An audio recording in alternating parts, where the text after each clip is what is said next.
Okay, so let's begin with the quick recap of the things we've learned in circular motion now.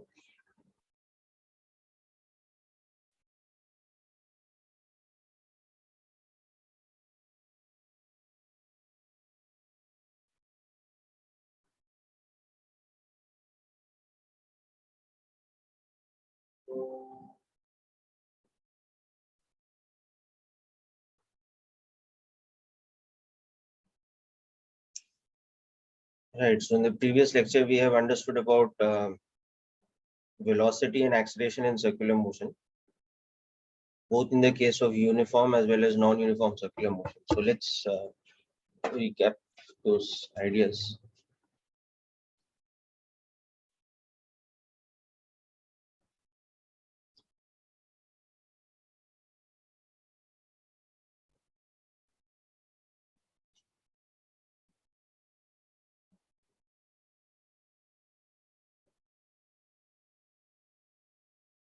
So if a particle is in circular motion in the xy plane with the origin of the xy plane as the center, then its instantaneous position at any point of time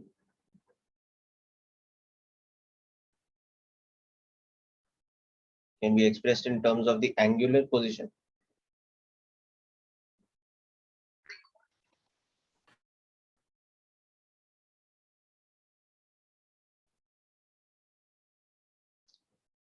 Where theta is the angular position, such that d theta by dt is the angular velocity and d omega by dt or alpha is the angular acceleration in general. Okay, of course, in uniform circular motion, the angular acceleration becomes zero. So if it's rotating like this, then we saw that the instantaneous velocity is given by r omega into minus sine theta I cap plus cos theta j cap. So then we express these in terms of the two special unit vectors. So this is the direction of the radial unit vector, and this is the direction of the tangential unit vector.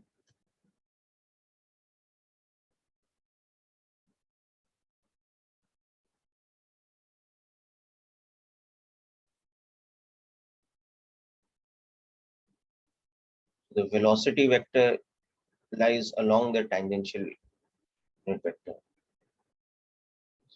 That.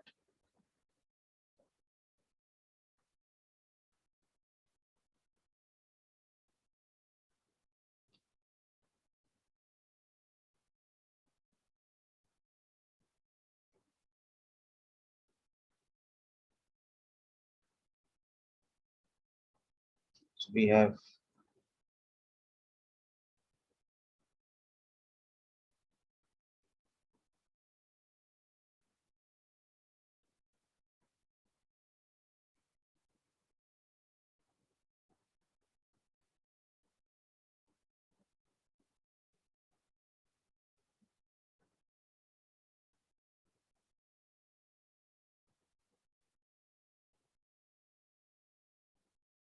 okay, so like this we have the situation, and then we saw acceleration in general.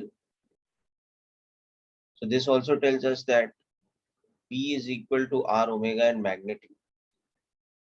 That's the relation between the speed and the angular speed. Okay, now we have acceleration A as the sum of centripetal acceleration and tangential acceleration, where centripetal acceleration is minus r omega square r cap and tangential acceleration is r alpha theta cap. Okay, so we have the two components of acceleration. In general, the acceleration vector will be something like this, where it has the two components.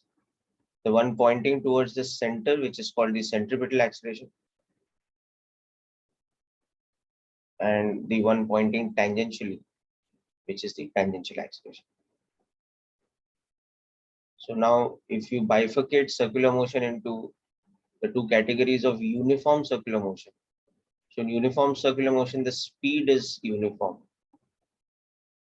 So omega is uniform, alpha is 0. So tangential acceleration becomes 0. The net acceleration is the centripetal acceleration only.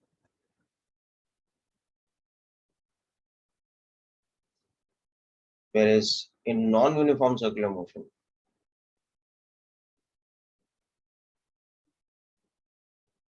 speed is variable. So we have omega, which is variable, alpha, which is non-zero. So tangential acceleration is again non-zero. So these are some of the essential concepts we have covered in the previous lecture, including the derivation of all these things. So I'm not revising the derivations. The important thing is these concepts here.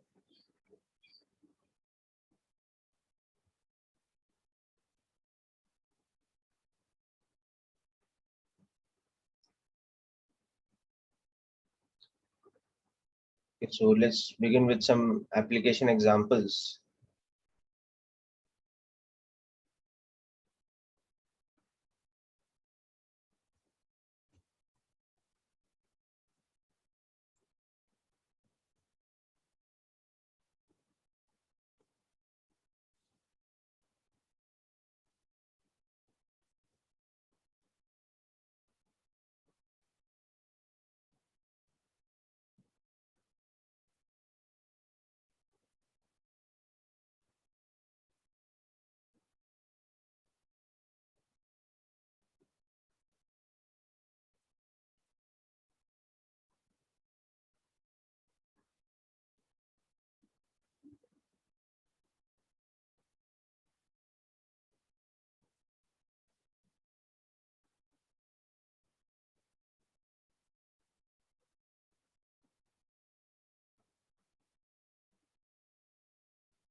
Sir, done right.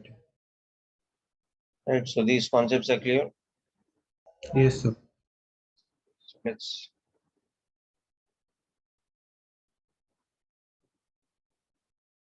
start with a simple example. Car travels along a circular track of radius 25 meters, let's say, at a uniform speed of 36 kilometers per hour.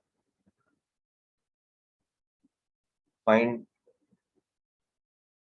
its angular speed and angular acceleration and its magnitude of acceleration. Okay.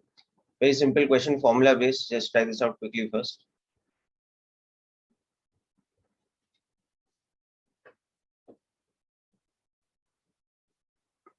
Just a couple of simple calculations you have to do. Try it out and send me the answers quickly.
Very good, Jinendra. That's correct. But what is the unit in which you have given omega? Okay, sir, I'll type it.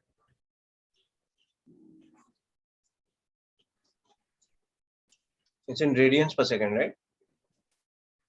Yes, sir, it's angular speed, so radians per second. Correct.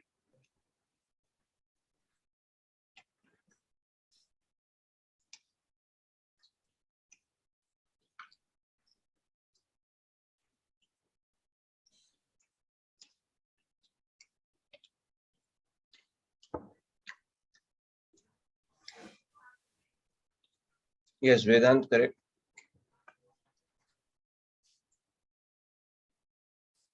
So this is one information given to us, and uniform speed. So it means it's a uniform circular motion.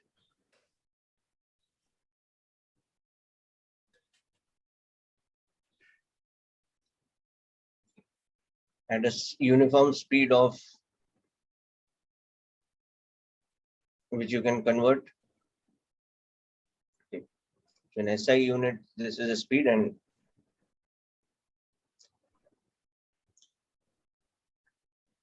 now just use the formula for uniform circular motion. Yes, very good, Jiren. Second part is also correct.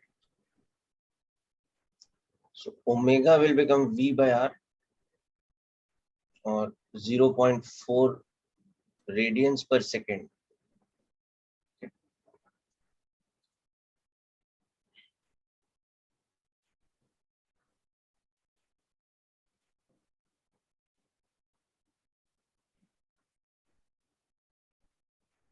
So you have to use SI units, and alpha by definition is 0. Which is a uniform circular motion.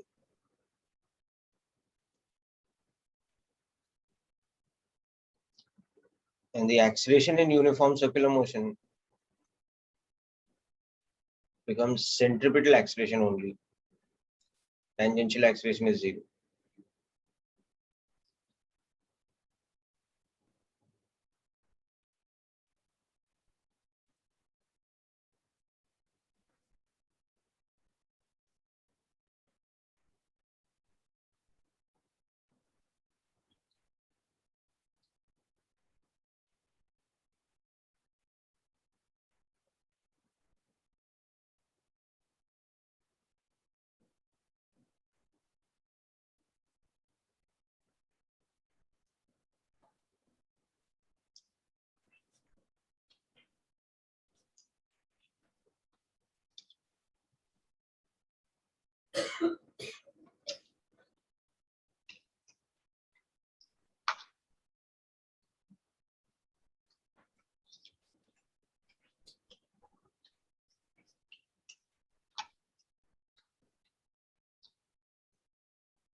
Sir, done.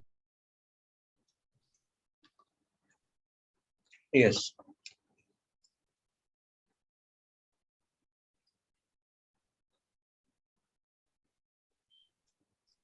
Okay, next let's look at an example of a non-uniform circular motion.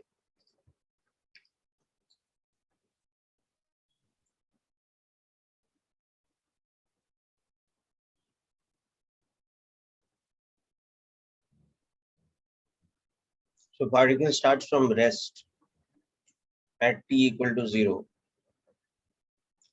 along a circular track of radius 10 meters, such that its speed increases uniformly at the rate of 2 meters per second square. Find its linear speed and angular speed as functions of time.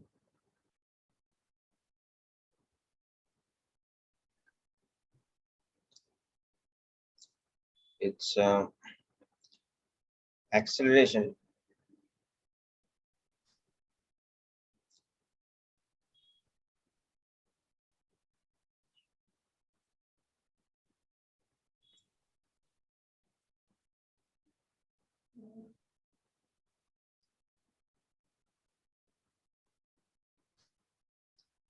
centripetal acceleration and tangential acceleration at t equal to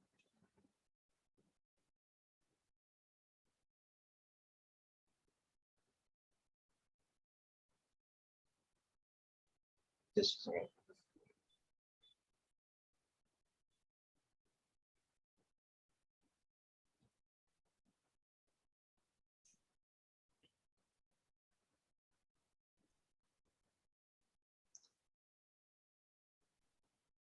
10 seconds.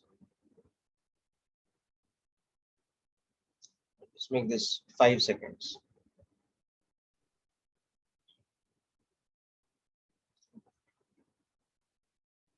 And then one slightly tricky question.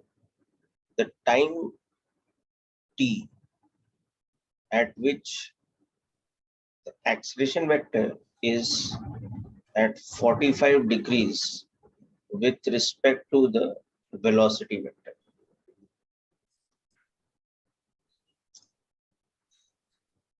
Yes, very good, Jiren. First part is correct.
Okay, Jinend,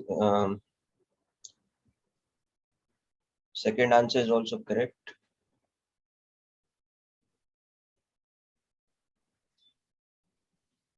Third answer, let me just check. Yes, third answer is also correct.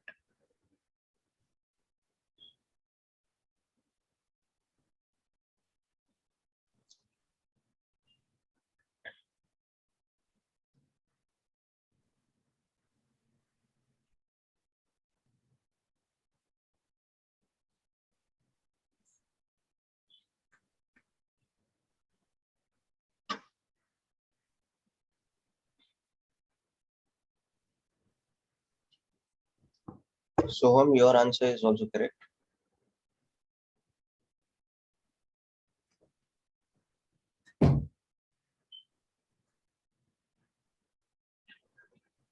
Jitesh, your answer for V is correct. For omega, you have to just check the unit in which you have calculated.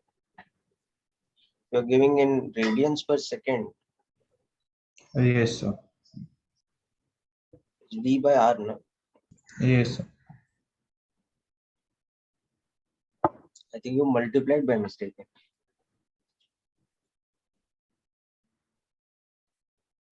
Yes, now it's correct, Vedant.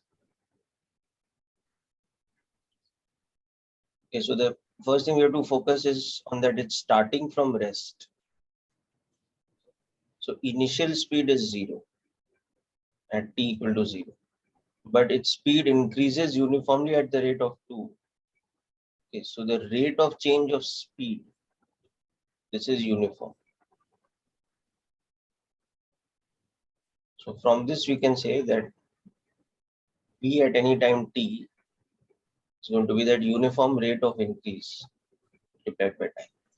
So this is the speed as a function of time. So therefore the angular speed at any time is V by R. So the angular speed will become 2t divided by 10. So 0.2t you can say, or 1 by 5 radians per second.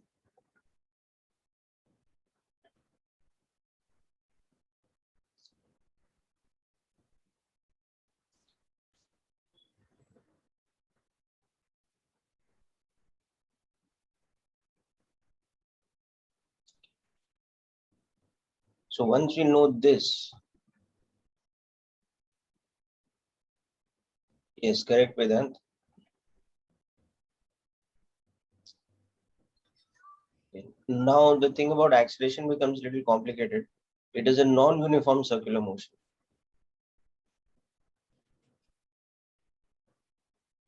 So in general, the acceleration is the sum of centripetal acceleration plus tangential acceleration. So centripetal acceleration at any point of time has a magnitude of omega square r or v square by r. So it is equal to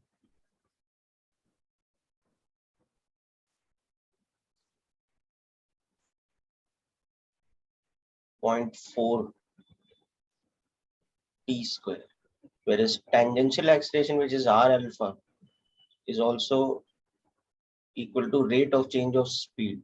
Okay, so you remember this, that tangential acceleration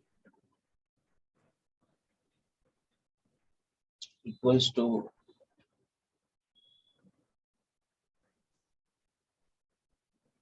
rate of change of speed, which is the same thing as r alpha. Okay.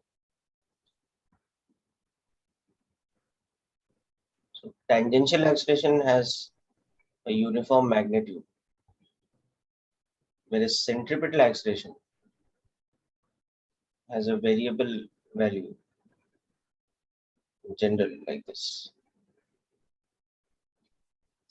Okay. So from that you can see for the third part. So let's start with the second part. So at t equal to 0, so centripetal acceleration is 0 and tangential acceleration is 2 meters per second square. So at this time t equal to 0, the net acceleration is tangential acceleration only.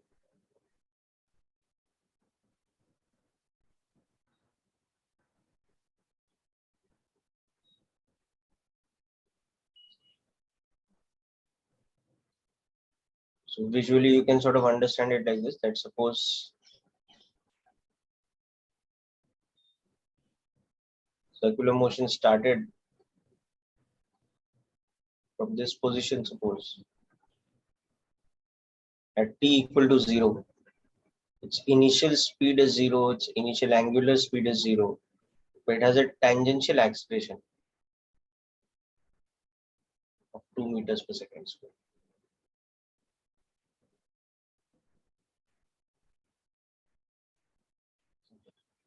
So by the time you come to some general time t,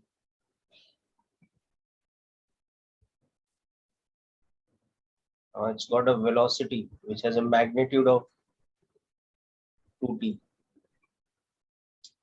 or a tangential acceleration which is constant at 2, but now it's also got a centripetal acceleration. So its net acceleration is in some general sort of direction like this.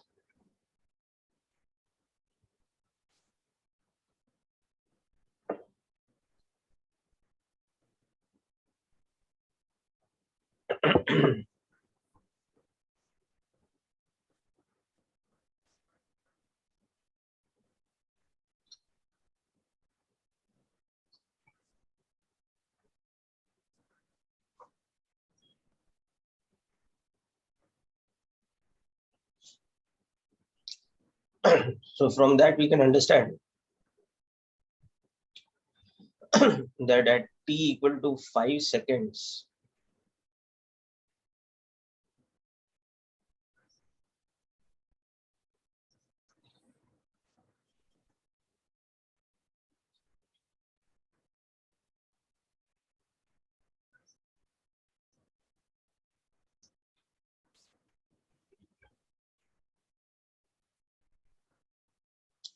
centripetal acceleration is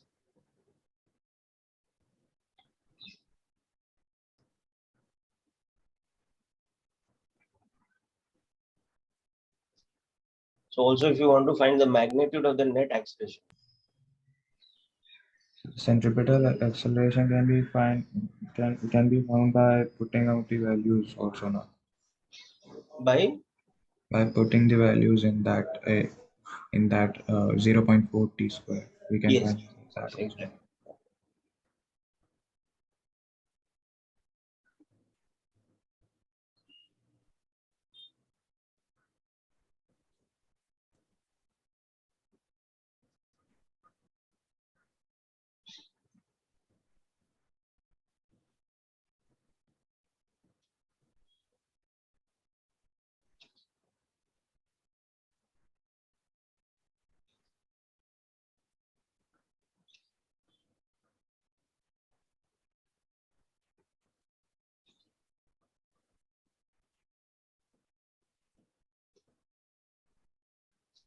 Okay, now let's come to the fourth part.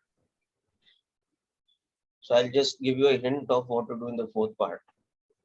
So at some point of time, if as the particle is going in its circular track, the velocity vector is in the tangential direction and the acceleration vector some general direction like this. Okay, then this angle between them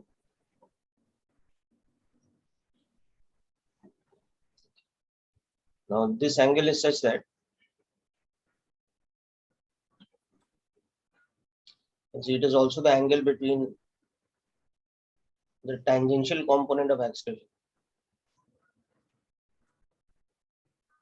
and the centripetal component of acceleration.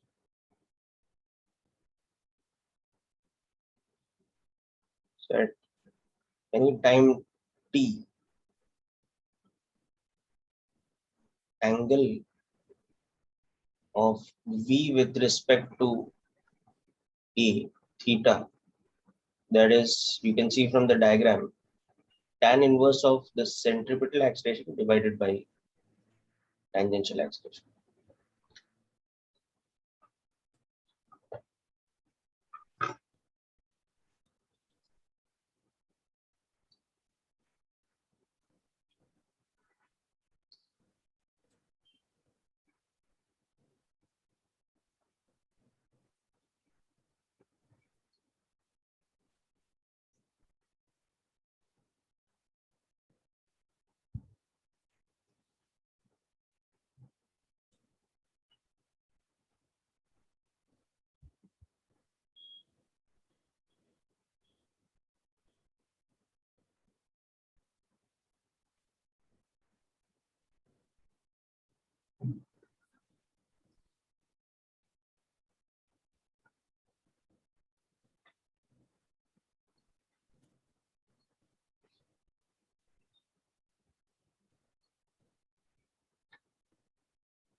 Okay. So let's verify the answer.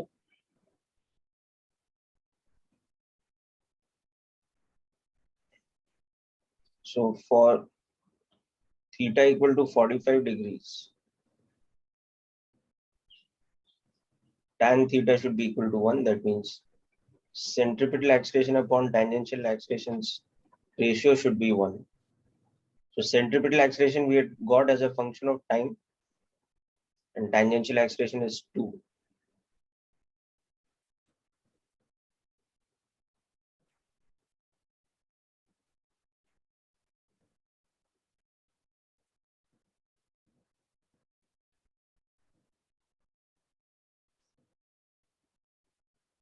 So it's root 5 seconds actually.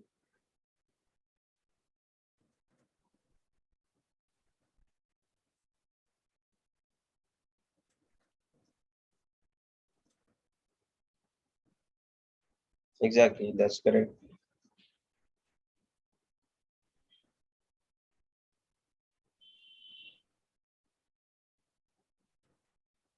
Certain. Okay, so these are examples of what we call kinematics of circular motion. There is questions to do with the kinematic parameters, whether they are angular velocity, angular acceleration, etc., or just velocity, acceleration further divided into centripetal, tangential, etc. So now, once we are clear with the idea of acceleration in circular motion, now we move on to dynamics of circular motion. Dynamics is to do with force. Dynamics is basically the application of Newton's laws, but here to circular motion.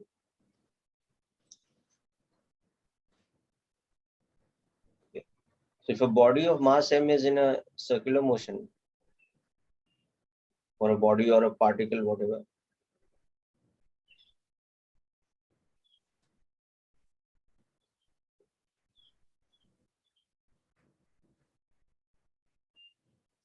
in a circular motion,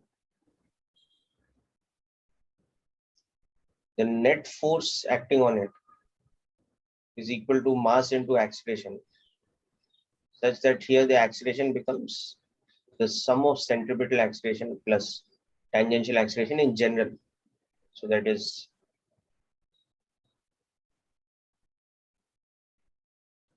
this sort of acceleration. So when we are solving this equation, so the application of Newton's second law,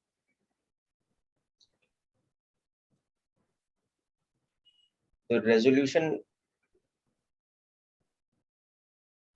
of forces in the free body diagram, for example, is done along the radial and tangential axis.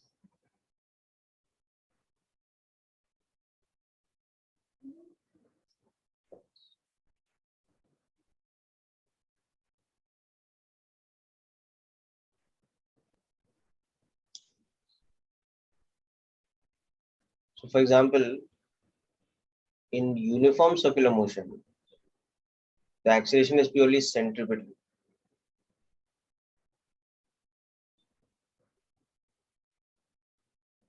So net force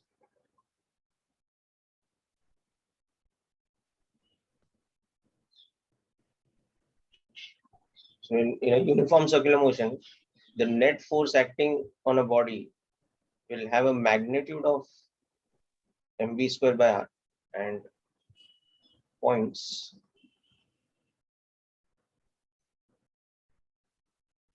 towards the center. So here we have to be more accurate about A, right? Yeah, you have to find the precise value of both the centripetal and tangential acceleration, depending on the case, whether you're dealing with uniform or non-uniform circular motion.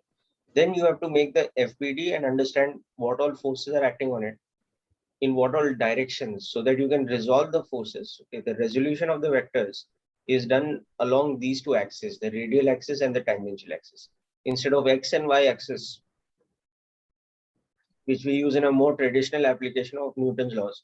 Here, when we apply Newton's laws to circular motion, the resolution of forces is done along the tangential and the radial direction. Yes.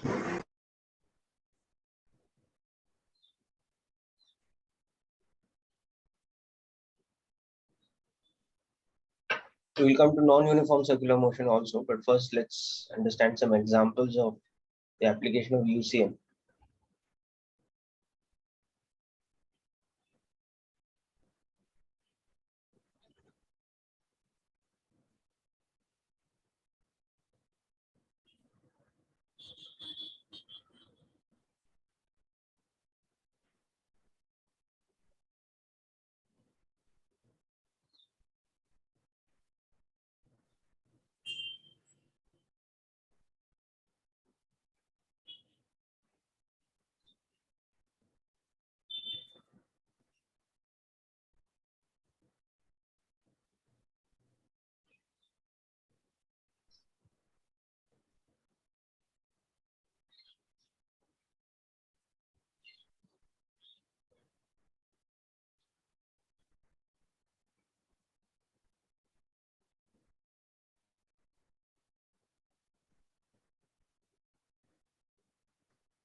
Done, Kaushik. Okay, so let's look at some examples. So now suppose we have this kind of a situation. We have a smooth horizontal surface like a tabletop.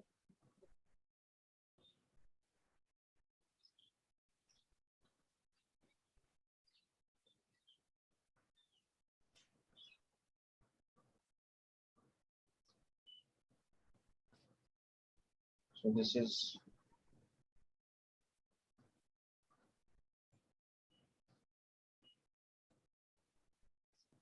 and then what we have done is we have tied a string thread of length L such that it is tied at the point O on this side. The other side has a particle of mass m attached to it. So a thread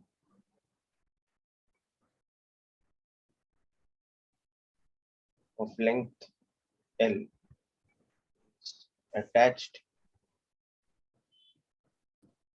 to a fixed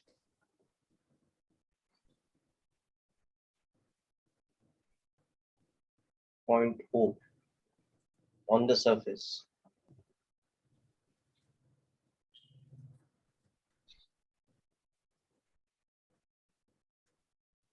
The other end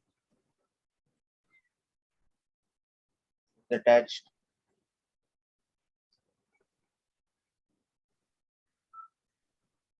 to a particle P mass m. Now if we stretch out the thread by pulling the particle fully like this and then give it an initial velocity in this direction of v naught, it will go into a circular motion.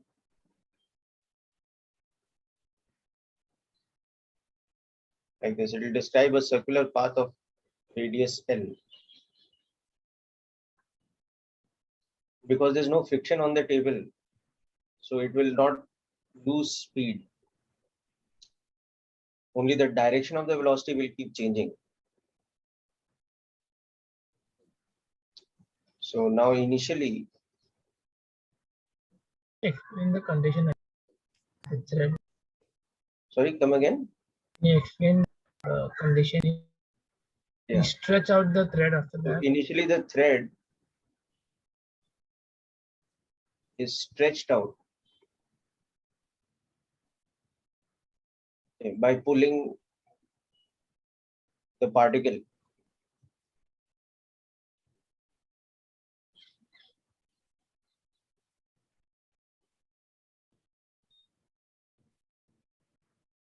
outwards with respect to O.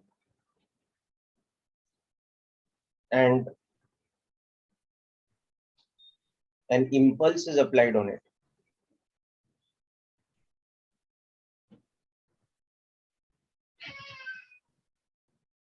O.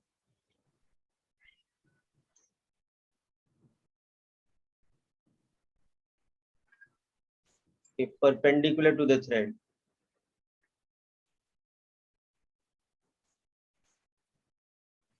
To give it a velocity.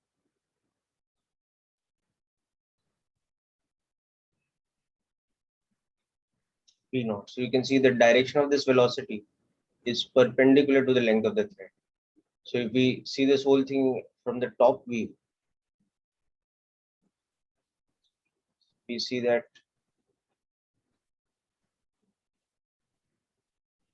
this is the circular path that the particle will take. Once we give it that impulse after pulling the thread. So the thread is fixed at the end O. It's fixed to a point on the table. And the other end of the thread has this particle of mass m attached. So we stretch out the thread and we give it a push in this direction. So it has an initial velocity v naught which is perpendicular to this. So now because there is no friction on the table, now what happens is that it cannot lose speed, because what will happen is now when we think of the free body diagram, so we have to find, so given the mass of the particle is 2 kilograms, let's say, the length of the thread is 1 meter, and the speed we have given it initially is, let us say, 4 meters per second.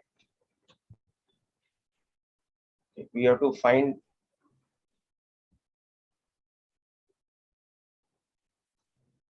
the tension in the thread.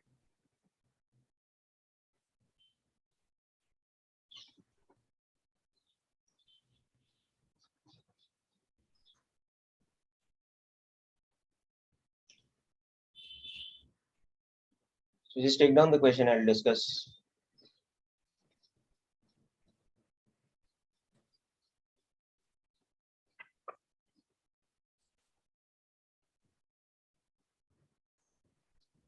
Come here, Baba. Go.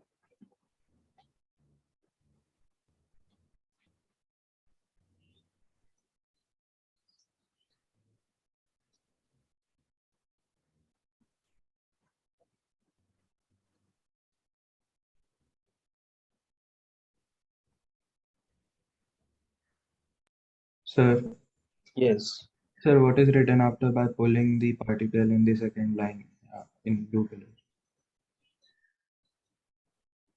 Okay, we got it. By pulling the particle outwards, okay, with respect to, and an impulse is applied perpendicular to the thread.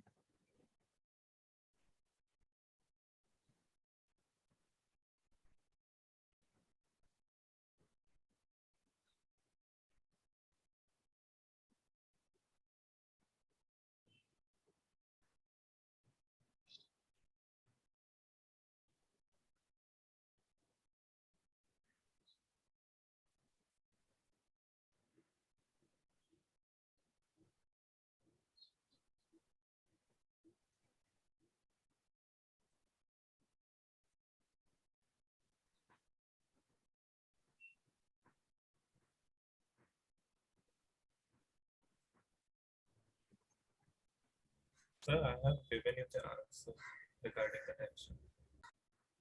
Yeah.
Sir, done.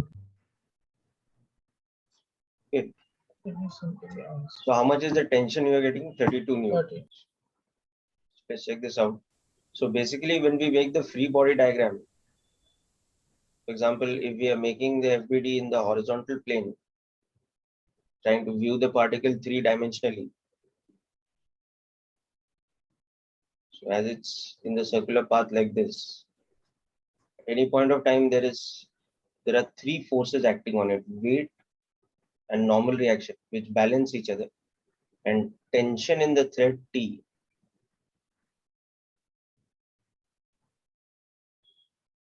Whereas the velocity vector is like this. So, if you take this as your z axis, whereas the circular motion is happening in the xy plane, the circular motion, in fact, there's a uniform circular motion in the xy horizontal plane.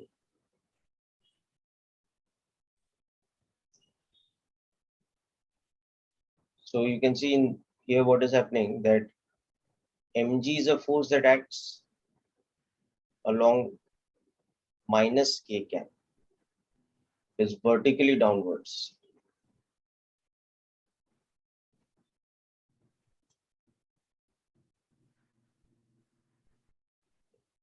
Normal reaction acts along plus k cap, and they balance each other.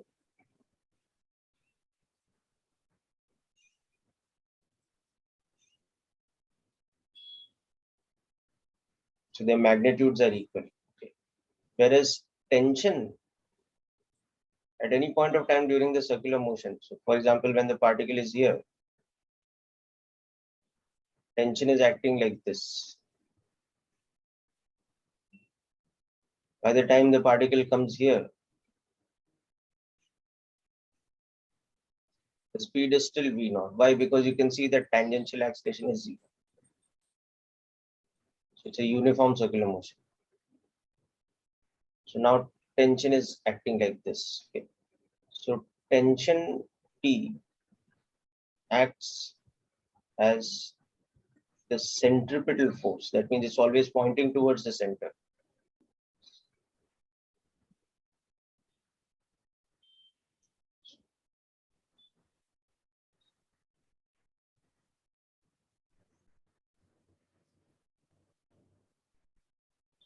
So this is the force which is always pointing towards the center of the circular motion, such that it's equal to mass into centripetal acceleration.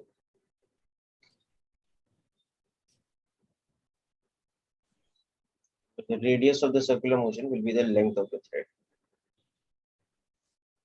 That's how you got the magnitude of the tension as the mass, which was 2 kg, multiplied by the speed which I had given as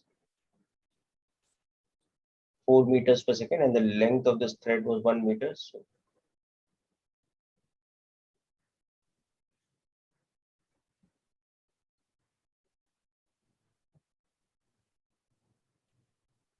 (32 newtons)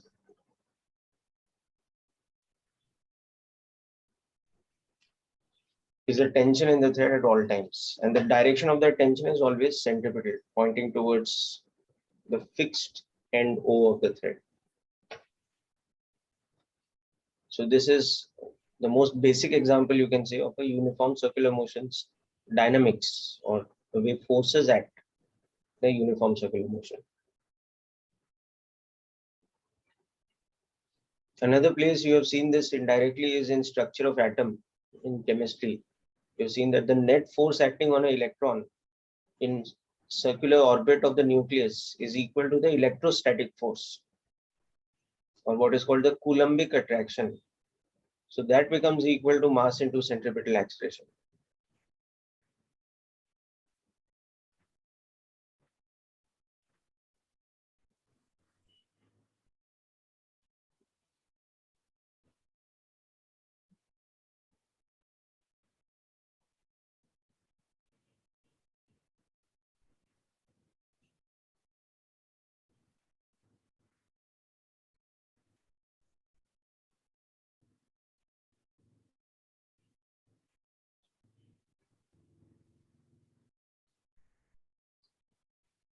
And now next, let's look at another example question. Yes, yes, sir. I was writing this 2 seconds.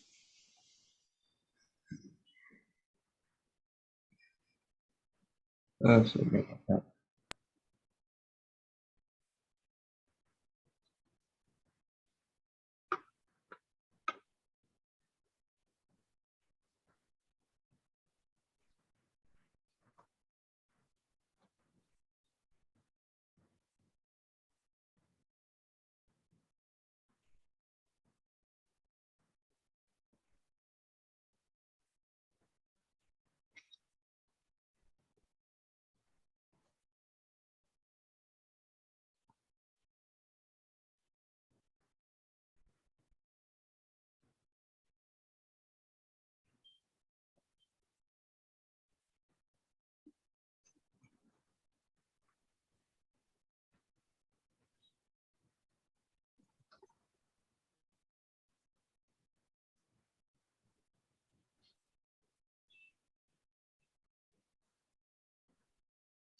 Yes, sir, done.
Sir, done writing.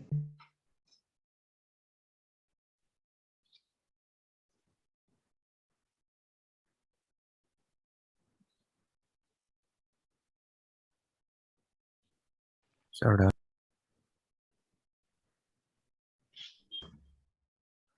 Sir, done. Sir, done. Sir, done. Sir, done. Done, sir.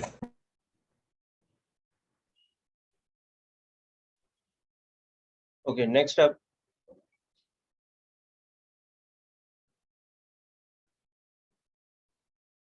let us look at an example of dynamics of non-uniform circular motion.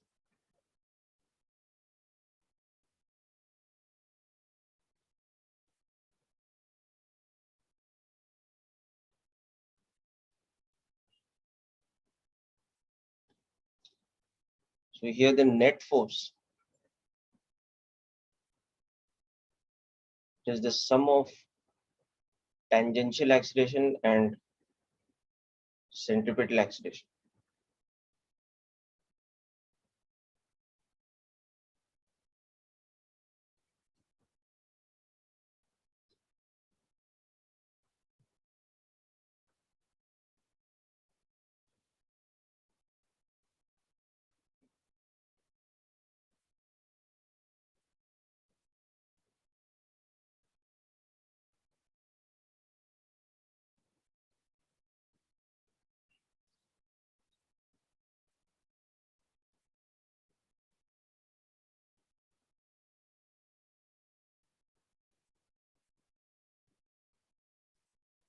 So we have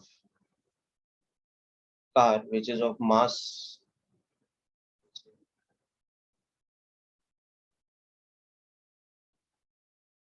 2000 kgs, tons basically. Starts from rest.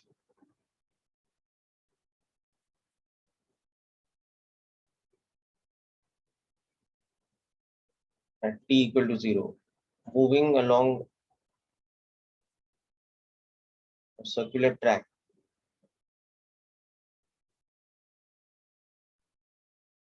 of radius 50 meters, such that its speed increases at a uniform rate of 2 meters per second square. So find the net frictional force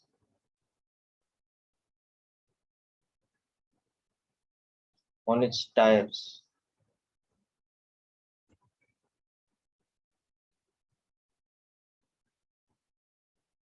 at t equal to 0 when it starts the motion, and once again at t equal to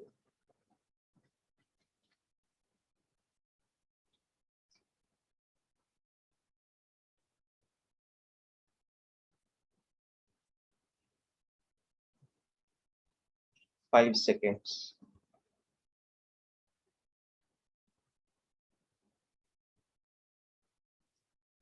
Okay, so make an FBD and try out this question. We'll discuss.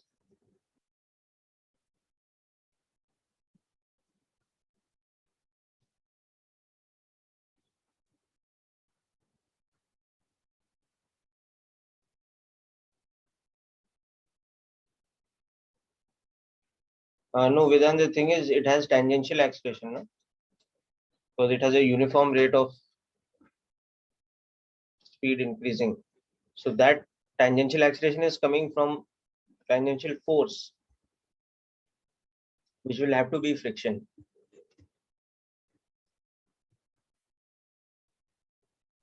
So obviously here you assume that the road is on a horizontal surface, the circular track is on a horizontal surface.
Sir, done.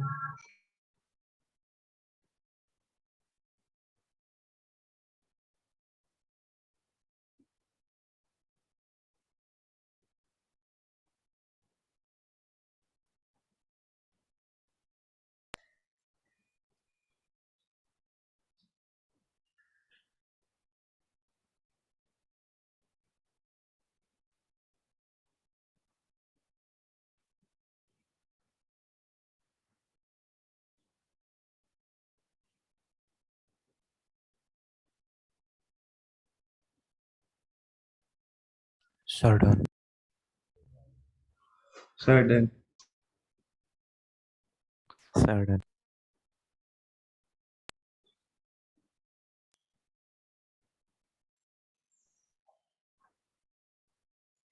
Sir, done. Yes, sir.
Sir, done.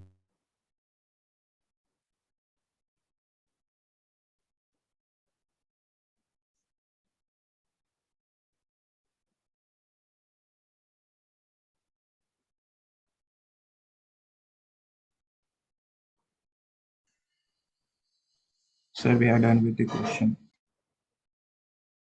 Yes, sir.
Sir, you are not audible.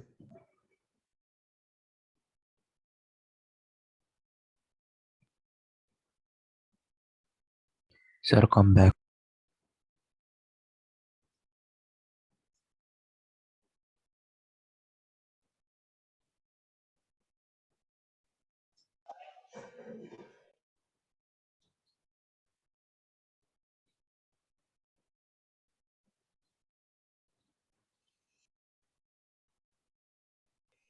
Yes.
Sir,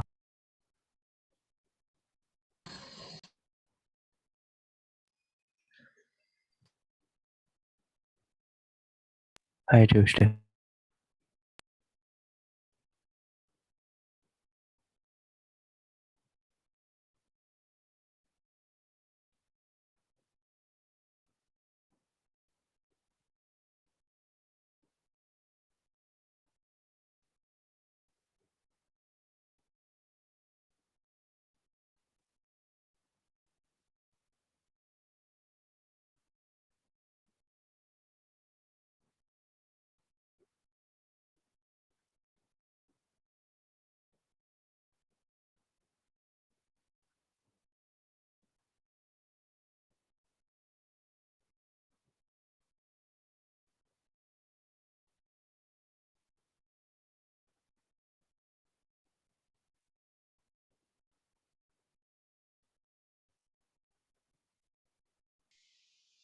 Done.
Okay, so let's look at the solution of this question.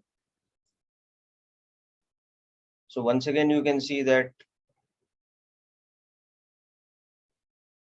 as the car is going in the circular track, there is only one force that acts in the horizontal plane, which is friction.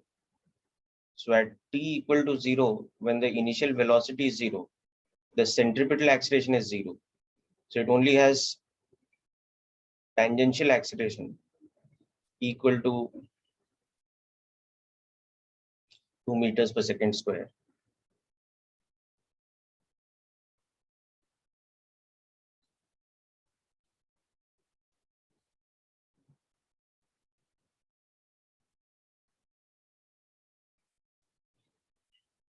So at this point of time, there will be friction acting on its tires. The net frictional force will be like this. Whereas mg is going into the plane, normal reaction is coming out.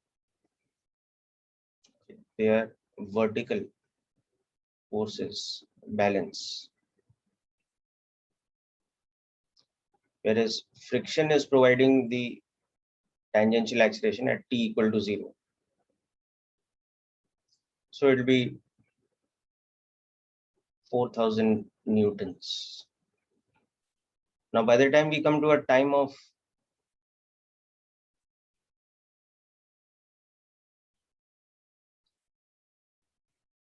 5 seconds, it has got a speed of 10 meters per second. So now its acceleration has both the components. It's got a centripetal component.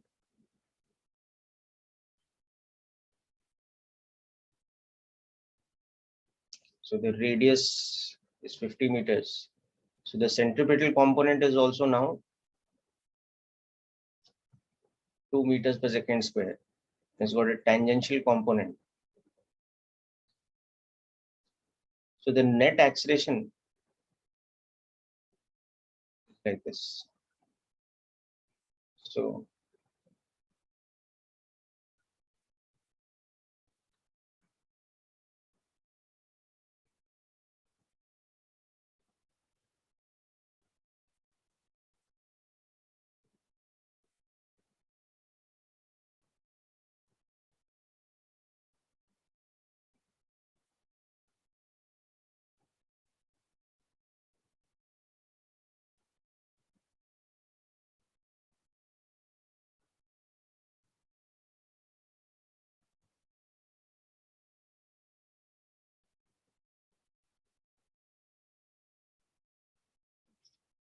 So now the friction that acts on its tires will act in this sort of direction. So the net friction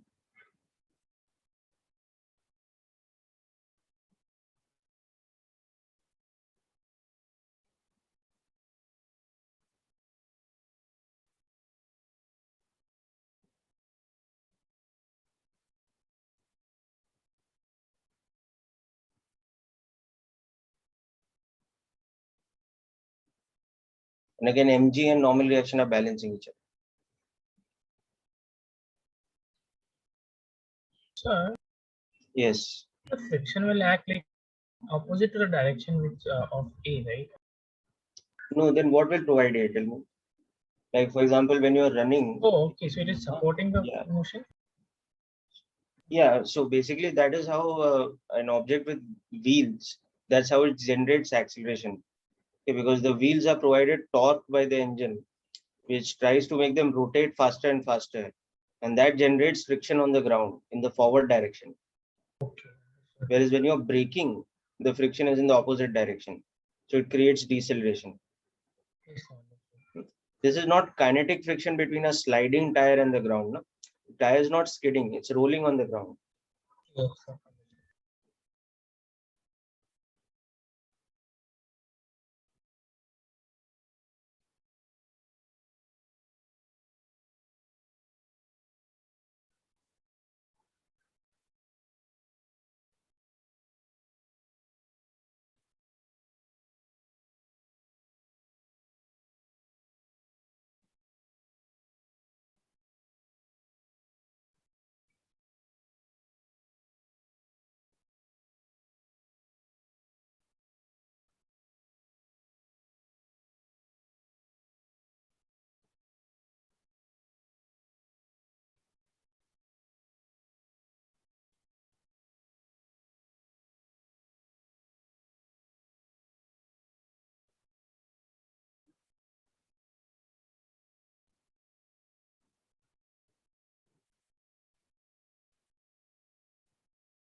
Okay, so this question is clear, I hope.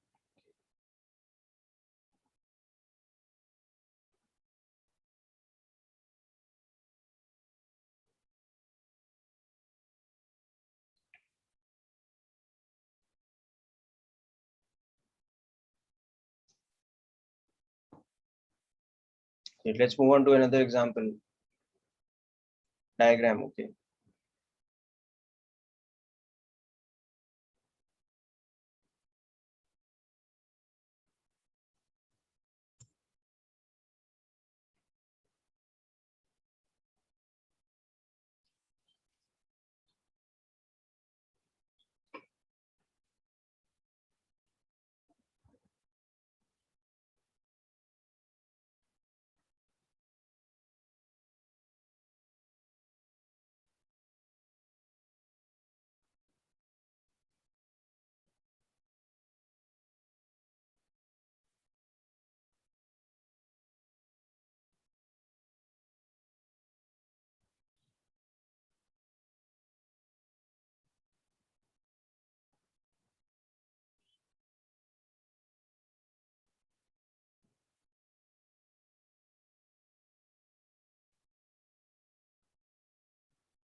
Oh,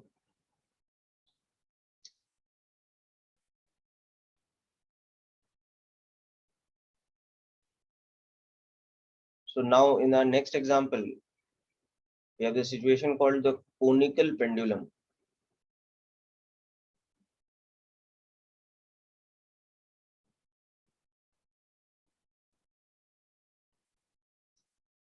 So in this, what we've done is from a fixed point on the ceiling, we attach a thread with a stone or something at the other end.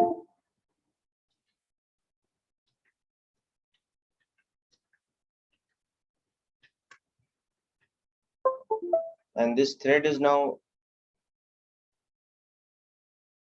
pulled out to this kind of angular position,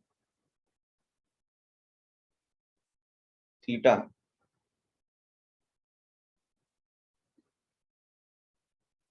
And the particle is given an impulse into the plane so that starts describing a circular path in the horizontal plane like this. So this is the path that the particle takes. This is gravity. So the particle P of mass m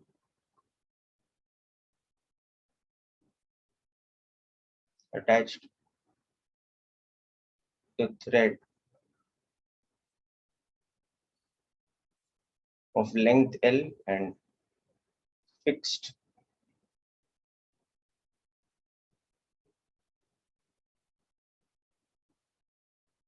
and O is in uniform circular motion,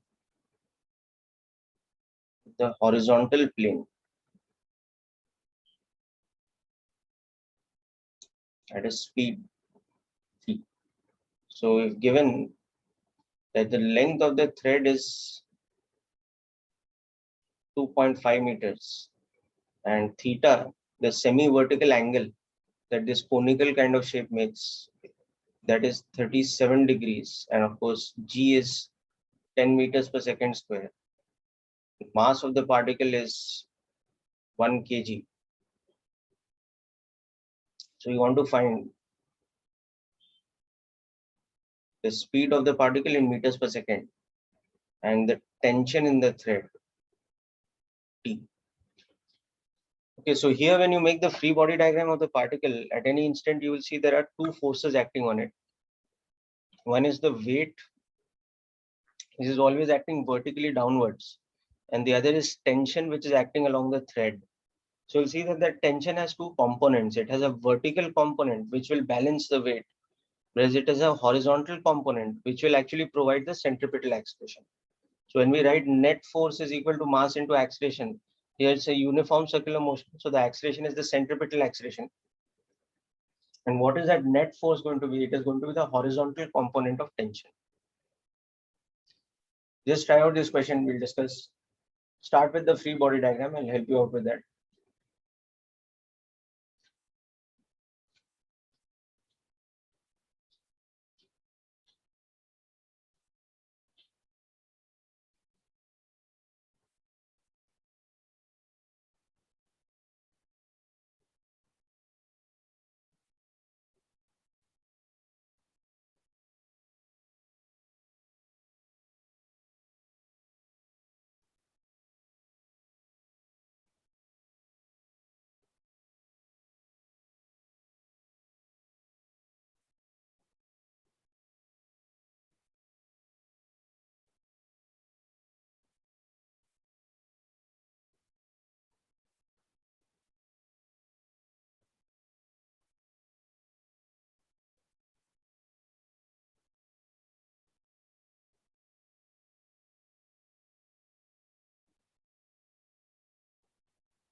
Okay, so let's check out the answers. Can you wish for 1 minute? Okay. So see what is happening is if you look at the free body diagram, I'm just making the FPT. Then at any point of time when the particle is here, it's part of its circular path. This is the center of the circular motion. O is not the center of the circular motion. So it has centripetal acceleration pointing in this direction. This is the acceleration vector. Whereas the two forces acting on it are tension and mg. And it does not have tangential acceleration because it's in a uniform circular motion. So this angle is theta. So if you look at the vertical view,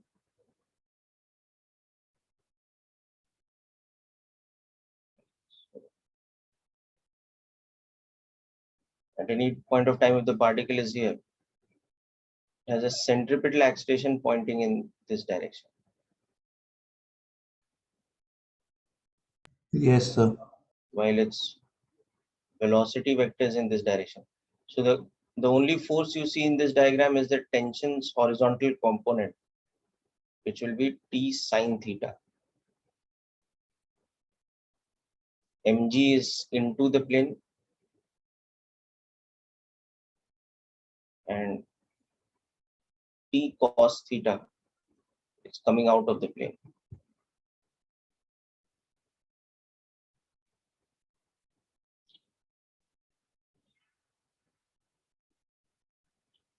Yes, so the equations here will become that T cos theta balances mg. This is the vertical forces balanced. And T sine theta, so the horizontal component of tension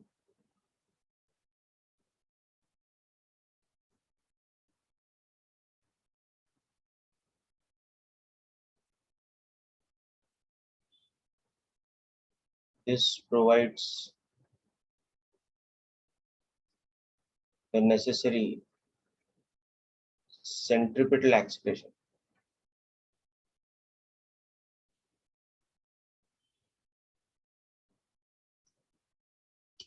So now let's understand.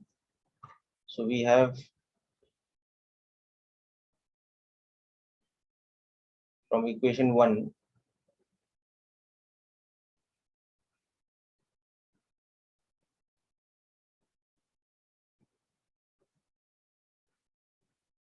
so cos 37 is 4 by 5.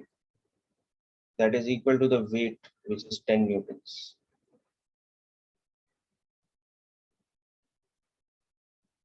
So tension is 12.5 newtons.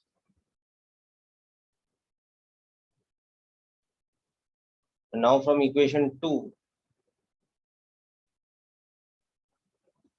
we have T sine theta is equal to mass into centripetal acceleration, which is mv square by r.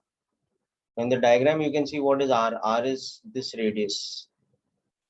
This length is L. So r is equal to L Sine theta. sine theta. Sine theta. So L was how much now? 2.5, Better to 1.5. 1.5 meters. That is the radius of the circular path. So this equation now tells us that T into sine 37, so that's 3 by 5 is equal to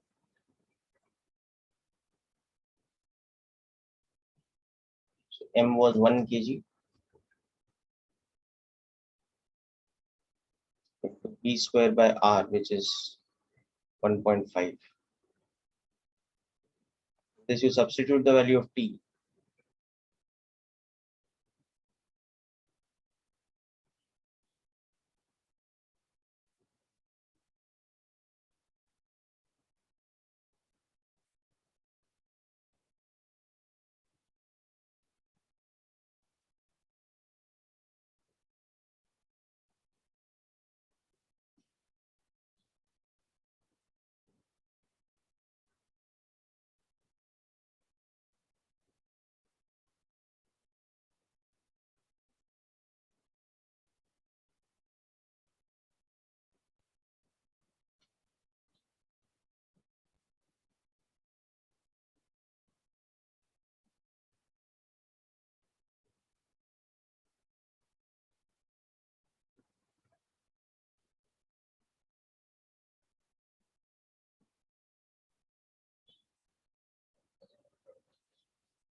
So this is the uniform speed at which the particle is moving.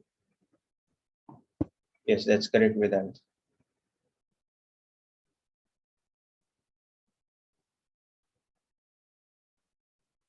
Three root 5 by 2 or 1.5 into root 5. Just a second, okay. So these are simple examples of dynamics of circular motion applied from the concept of net force being equal to mass into acceleration. And here we have to take the components of force along tangential and centripetal direction, or tangential and radial direction. In the case of uniform circular motion, the acceleration is purely centripetal. In the case of non-uniform, it has got both the components, tangential and centripetal. Okay. So with this, you should be able to solve up to question 25 in HC Verma. Yes. So only one thing additional you'll find in some of the questions is the concept of banking angle of a circular road, which we'll discuss in the next lecture. So that's it for today's session. Wish you all the best. Next lecture, we'll be discussing about banking angle of roads and also about centrifugal force. Centrifugal force is a type of pseudo force that acts when we are in a rotating frame. For example, Yes, if you're sitting on a horse in a merry-go-round, you experience a radially outward kind of force. Or if you're sir, sitting, force which is pulling us towards the center kind of. yes, it's opposite the centripetal acceleration. Okay. So for example, if you're sitting in a car which is taking a sharp circular bend, you notice that objects inside the car tend to be pushed outwards. So that happens because of centrifugal force. Okay. So that and banking angle of roads, these are the things we'll be discussing in the next lecture. So that's it for today's session, people. Wish you all the best. Have a nice day. Thank you, sir. Bye, sir.